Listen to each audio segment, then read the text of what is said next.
கர்த்தர் உன் கதவை திறக்கிற நாள் இதோ சமீபித்திருக்கிறது. விசுவாசத்தில் காத்திரு. உலகம் பார்க்கிற பிரகாரம் கர்த்தர் உன்னை பார்ப்பது கிடையாது. உலகம் உனக்கு கொடுக்கிற விதத்தில் கர்த்தர் உனக்கு கொடுப்பது கிடையாது. கர்த்தர் உன் இருதயத்தில் வைக்க சொல்லுகிற ஒரே ஒரு காரியம், மகிழ்ச்சியை உன் இருதயத்தில் வைத்துக்கொள், சந்தோஷத்தை உன் இருதயத்தில் வைத்துக்கொள். உன் துக்க நாட்கள் முடிந்துவிட்டது. கர்த்தருடைய நாள் உனக்காக சமீபமாயிருக்கிறது. கர்த்தர் உன்னுடைய தீமைகள் எல்லாவற்றையும் மாற்றி கர்த்தர் நன்மையான ஒன்றை உனக்கு கொடுப்பார்.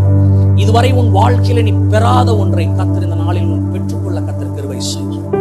இதுவரை உன் கையில் நீ பெற்றிடாத ஒன்றை கர்த்தர் இந்த நாட்களில் உன் கைகளில் பெற கர்த்தர் கிருபை செய்வார். அல்லேலூயா.